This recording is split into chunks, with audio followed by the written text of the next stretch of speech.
6 अगस्त 1945 Japan के Hiroshima शहर में गर्मियों का मौसम चल रहा था। नीले आसमान और सूरज की हल्की किरणों के बीच लोग अपनी दिनचर्या शुरू कर रहे थे। करीब 7 बजे जापानी सेना को अपनी रडार पर दक्षिण में हलचल दिखाई देती है। कुछ देर में वो समझ जाते हैं कि एक अमेरिकी विमान हिरोशिमा शहर की तरफ बढ़ रहा है। तभी जापानी सेना तुरंत सभी रेडियो कार्यक्रम बंद करवाकर हर तरफ चेतावनी के सायरन बजाती है और हिरोशिमा के लोग प्रार्थना करने लगते हैं कि अमेरिका उनके इलाकों में हमला ना करे, क्योंकि उस वक्त के सबसे शक्तिशाली बॉम्ब से भी कोई एक छोटा सा इलाका तबाह हो पाता था, जिसमें कुछ दर्जन लोगों की मौत होती थी।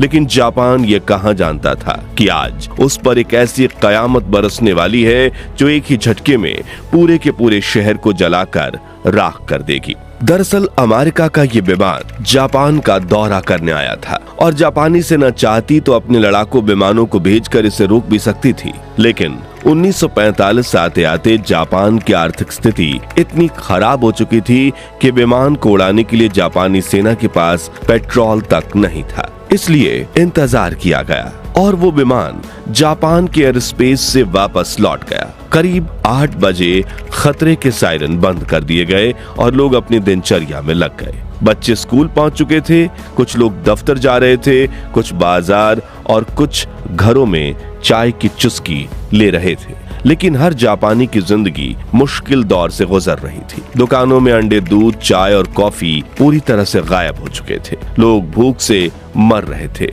स्कूलों के मैदानों और घरों के बगीचों में सब्जियां उगाई जा रही थीं। पेट्रोल भी आम लोगों की पहुंच से बाहर हो चुका था, इसलिए सड़कों पर एक भी निजी कार नहीं दौड़ रही थी। हिरोशिमा की सड़कों पर हर तरफ साइकिलें और पैदल चलते लोग दिखाई दे रहे थे। सुबह के करीब 8 बजे जब हिरोशिमा के लोग दोबारा अपनी जिंदगी की ओर लौट ही रहे थे, तभी आसमान में एक और विमान दिखाई देता है। जापानी सेना इस विमान को भी रोक सकती थी, लेकिन उन्हें लगा ये भी पहले की तरह परिस्थिति का जायजा लेने आया होगा। लेकिन वो नहीं जानते थे कि ये विमान करीब 1 लाख लोगों की मौत का फरमान लेकर आया है। ये विमान था अमेरिका का B-29 बॉम्बर इनोल गे, जिसे उड़ा रहे थे लेफ्टिनेंट कर्नल पॉल टिबेट्स। इस विमान के दाहिने विंग से 10 मीटर की दूरी पर 1 किलोमीटर पीछे एक दूसरा B-29 विमान ग्रेट आर्टिस्ट उड़ रहा था, जिसके पीछे एक तीसरा बम वर्षक भी था, जिसे जॉर्ज मार्कराड उड़ा रहे थे। उनकी अकेली जिम्मेदारी थी तस्वीरें लेना, इतिहास के सबसे बड़े परमाणु हमले की तस्वीरें। उधर अमेरिकी विमान हिरोशिमा की तरफ बढ़ रहा था और इधर रडार देख रहे जापानी सैनिकों की धड़कन। तभी 8:15 पर लेफ्टिनेंट कर्नल पॉल टिबेट्स एक बटन दबाते हैं और दुनिया की सबसे बड़ी तबाही जमीन की ओर गिरने लगती है। ये था 4 टन वजनी लिटिल बॉय नाम का दुनिया का पहला न्यूक्लियर बम।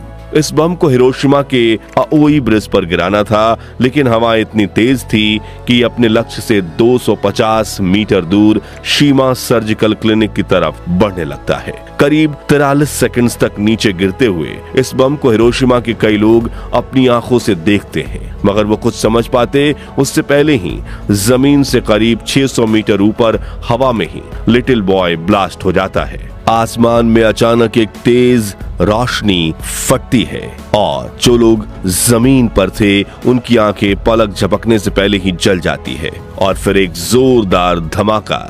इसकी शक्ति 12,500 टन TNT के बराबर थी। जब ये फटा तो आसमान में तापमान 10 डिग्री सेंटीग्रेड तक पहुंच गया, मानो सूरज धरती पर आकर फट गया हो। धमाके के तुरंत बाद हर तरफ आग की लपटें फैल चुकी थी। शहर के बीचों बीच कंक्रीट की इमारतों को छोड़कर बाकी सब जलकर राख हो गए थे।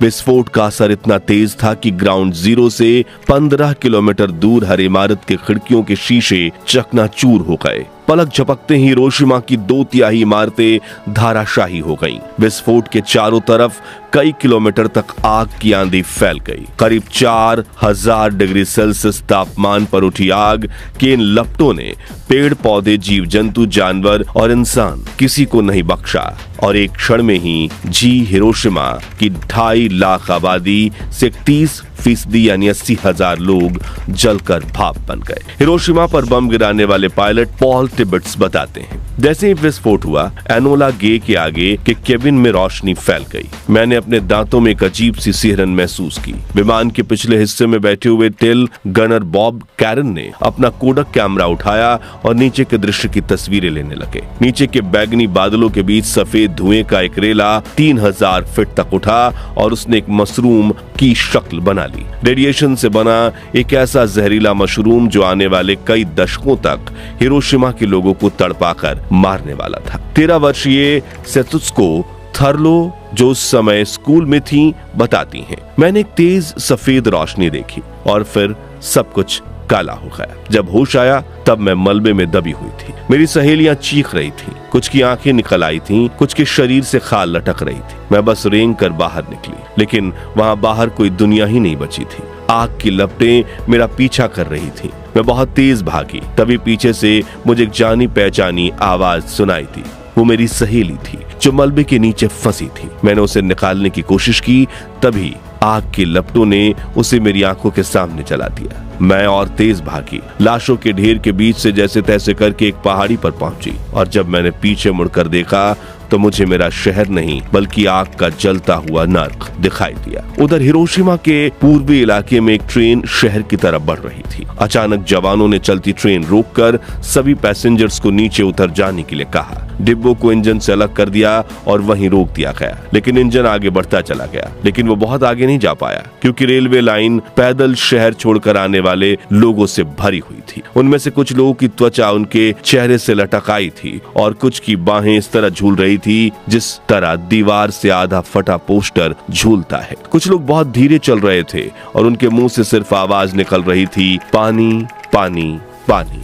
लेकिन रेडिएशन ने शहर के पानी को जहरीला बना दिया था और लगातार इस बात से अनजान जिन भी लोगों ने इस जहरीले पानी को पिया वो तड़प कर मारे गए। रात के करीब 11 बजे एटम बम विस्फोट से पैदा हुए बादलों की वजह से हिरोशिमा में तेज बारिश होने लगी। ये काली बारिश थी जिसमें गंदगी, धूल और विस्फोट से उत्पन्न हुए रेडियो एक्टिव तत्व मौजूद थे। रेडियो एक्टिव राख और पानी से बनी इस बारिश की बूंदे जहाँ गिरती वहाँ जमीन जहरीली हो जाती। मगर प्यास से तड़प रहे कुछ लोगों ने इस पानी को पिया और चंद मिनटों में तड़प कर मर गए। वहीं जो लोग उस दिन बच गए वो धीरे धीरे रेडिएशन के असर से मरने लगे। किसी को कैंसर हुआ, किसी के अंग गलने लगे तो किसी की आने वाली पीढ़ियां विकलांग पैदा हुई। इस धमाके के वक्त हिरोशिमा शहर में 1 सेकंड में 80,000 लोगों की जान गई थी, जो 1 साल में बढ़कर 1,40,000 के पार पहुंच गई। लेकिन बचने वालों में से एक थे 37 वर्षीय रिपोर्टर सातोशी नाकामुरा, जो हिरोशिमा से थोड़ी दूर अपने दोस्त के घर गए थे।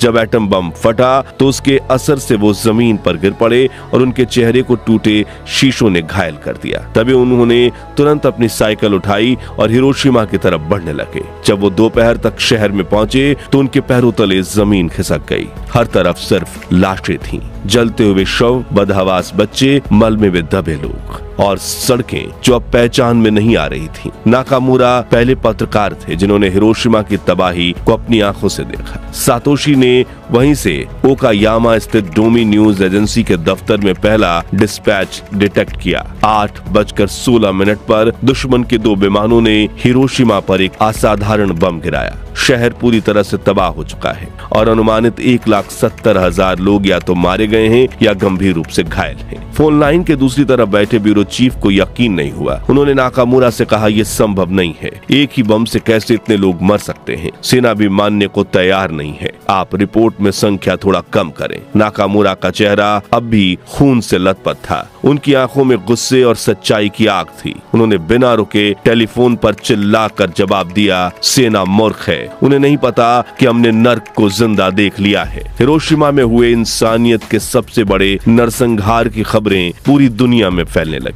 हर कोई हैरान था कि आखिर इतना खतरनाक बम बना कैसे। तभी अमेरिकी राष्ट्रपति हैरी एस ट्रूमैन एक प्रेस कॉन्फ्रेंस बुलाते हैं और बड़ी बेशर्मी से सब लोगों के सामने मीडिया को ये बताते हैं कि एटम बम हमने गिराया। और इसका ऐलान करते हुए कहते हैं, कुछ देर पहले अमेरिकी जहाज ने हिरोशिमा पर एक बम गिराकर दुश्मन के यहाँ भारी तबाही मचाई है। ये बम 20,000 TNT क्षमता का था। अब तक इस्तेमाल में लाए गए सबसे बड़े बम से भी 2000 गुना ताकतवर। इस बम ने हमारे हथियारों की श्रृंखला में क्रांतिकारी परिवर्तन किया है, जो हमारी सेनाओं को मजबूती देगा। आगे उन्होंने कहा, इस समय इस बम का उत्पादन किया जा रहा है, साथ ही इससे भी ज्यादा खतरनाक बमों की खोज भी जारी है। ये परमाणु बम है जिन्हें ब्रह्मांड की शक्ति से बनाया गया है। दोस्तों, इस तबाही के महज 3 दिन बाद, जब पूरा जापान अब भी राख की उस भयानक सुबह को समझने की कोशिश कर रहा था, जब लापता बच्चों और बिखरे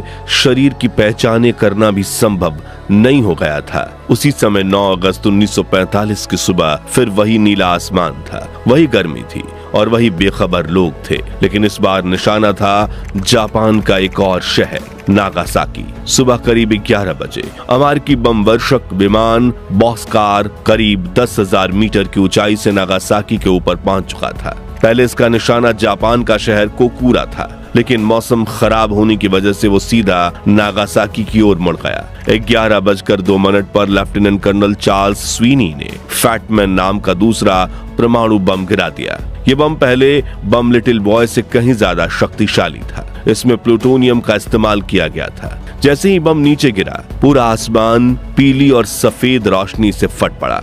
ऐसा लगा जैसे सूरज को जमीन पर उतार दिया गया हो। एक पल के लिए पूरे शहर में अंधकार छा गया, फिर उजाले का ऐसा विस्फोट कि आंखें खुली की खुली रह जाएं। इस धमाके ने अपने आसपास सैकड़ों किलोमीटर रेडियस में सब कुछ जलाकर राख कर दिया। सैकड़ों लोग सीधे भाप बनकर उड़ गए, उनकी हड्डियां तक नहीं बची। जो जीवित बचे, उनकी त्वचा गल चुकी थी, कपड़े जलकर उनके शरीर से चिपक गए और बच्चे माओ की गोद में कोयले की मूर्ति बन चुके थे। एक अस्पताल की नर्स सानो म्यूको, जो उस दिन जिंदा बच गई थी, उन्होंने बाद में कहा, मैंने भगवान से कभी नहीं कहा था कि मुझे ये दिन दिखाए। मेरे सामने बच्चे जल रहे थे और उनके रोने की आवाजें अब भी मेरे कानों में गूंजती हैं। चर्च, स्कूल, घर, कुछ भी नहीं बचा था। नागासाकी में उस दिन करीब 74,000 लोग मारे गए थे और हजारों जिंदगी भर जलन, कैंसर और दर्द के साथ जीने पर मजबूर हो गए। उधर अमेरिका के राष्ट्रपति हैरी एस ट्रूमन ने